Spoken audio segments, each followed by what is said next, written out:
आज हम जानेंगे जगन्नाथ मंदिर और कृष्ण के हृदय का रहस्य के बारे में और एक अद्भुत कहानी के बारे में जानेंगे। तो चलिए हम शुरू करते हैं। 15 जून 2015 की रात के ठीक 12 बजे पूरा जगन्नाथपुरी शहर अंधेरे में डूबा हुआ था। लेकिन ये कोई साधारण बिजली कटौती नहीं थी, यह एक जानबूझकर लिया गया फैसला था और इसका कारण कुछ बेहद रहस्यमय था।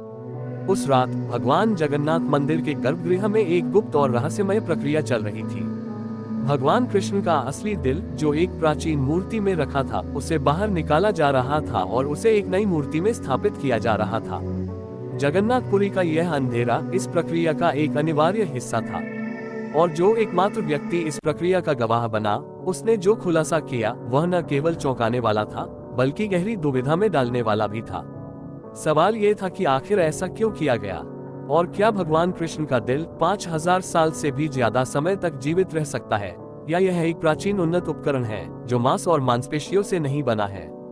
जगन्नाथ मंदिर के नियम और कानून इतने कड़े हैं कि यहाँ तक कि पूर्व प्रधानमंत्री इंदिरा गांधी, रविंद्रनाथ टैगोर, अंबेडकर और महात्मा गांधी जैसे बड़े व्यक्ति भी मंदिर में प्रवेश नहीं कर सकते थे।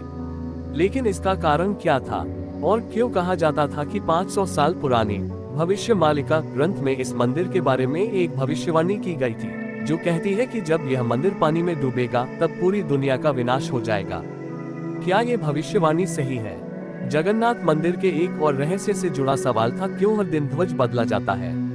यदि किसी दिन ये ध्वज नहीं बदला तो मंदिर 18 साल के लिए बंद हो जाएगा।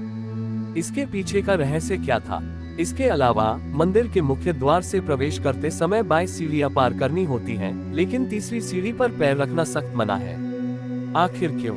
इन सब सवालों के जवाब और जगन्नाथ मंदिर का इतिहास जानना हम सबके लिए एक रहस्य है। जगन्नाथ मंदिर उड़ीसा राज्य के पुरी शहर में स्थित है और यह हिंदू धर्म के 4 पवित्र धामों में से एक है।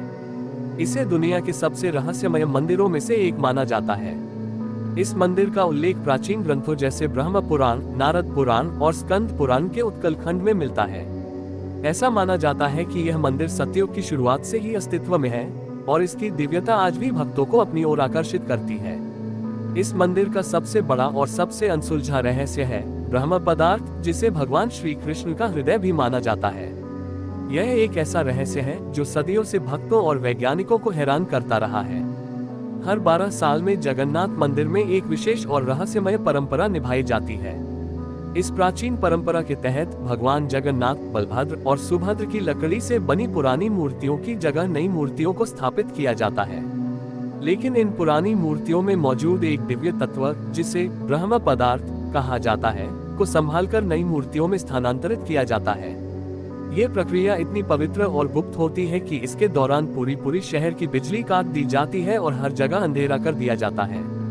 मंदिर की सुरक्षा CRPF के कमांड में होती है और किसी भी व्यक्ति का मंदिर के अंदर जाना सख्त मना होता है। इस प्रक्रिया को केवल मंदिर के मुख्य पुजारी ही संपन्न करते हैं, लेकिन उन्हें भी ब्रह्म पदार्थ का रहस्य जानने की अनुमति नहीं होती। इसलिए उनकी आंखों पर पट्टी बांध दी जाती है और हाथों में मोटे दस्ताने पहनाए जाते हैं, ताकि वे न देख सकें और न ही महसूस कर सके कि ब्रह्म पदार्थ वास्तव में क्या है।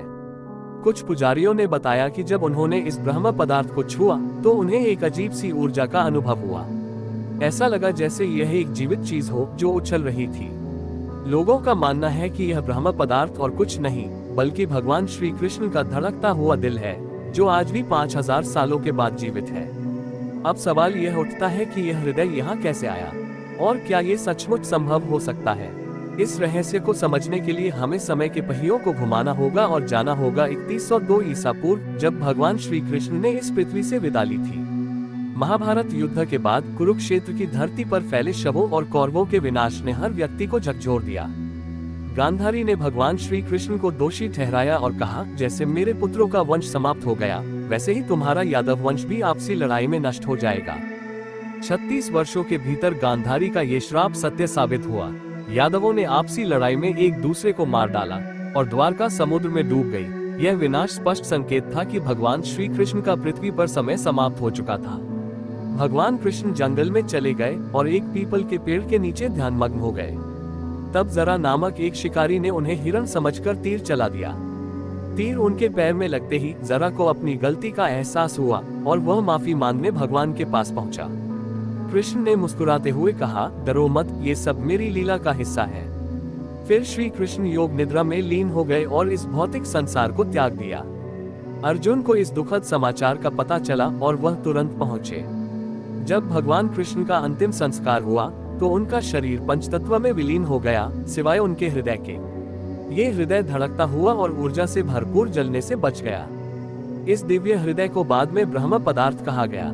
अर्जुन ने भगवान कृष्ण के इस हृदय को एक लकड़ी के मंच पर रखा और उसे पवित्र नदी में प्रवाहित कर दिया। ये हृदय नदी के बहाव में उड़ीसा के महानदी तट पर पहुंचा, जहां एक जनजातीय समुदाय रहता था। विश्ववासु नामक उस जनजाति के मुखिया ने इस दिव्य हृदय को देखा और इसकी दिव्यता को पहचानते हुए इसे नील माधव के रूप में पूजना शुरू कर दिया। ये हृदय बाद में भगवान जगन्नाथ मंदिर के निर्माण का आधार बना। इस अद्भुत हृदय की कहानी विज्ञान के दृष्टिकोण से भी बहुत दिलचस्प है। कुछ वैज्ञानिकों का मानना है कि यह हृदय एक प्राचीन उन्नत तकनीक का हिस्सा हो सकता है, जो ऊर्जा उत्पन्न करने में सक्षम है, और यह ऊर्जा मंदिर की मूर्तियों के भीतर संरक्षित रहती है। इस अद्भुत और रहस्यमय हृदय का रहस्य अब तक सुलझ नहीं पाया है, और यह रहस्य दुनिया भर के श्रद्धालुओं और वैज्ञानिकों दोनों के लिए एक पहेली बनी हुई है। अगर आपको ये कहानी पसंद आई हो तो कमेंट में जय श्री जगन्नाथ जरूर लिखें और हमारे चैनल को सब्सक्राइब करना ना भूलें।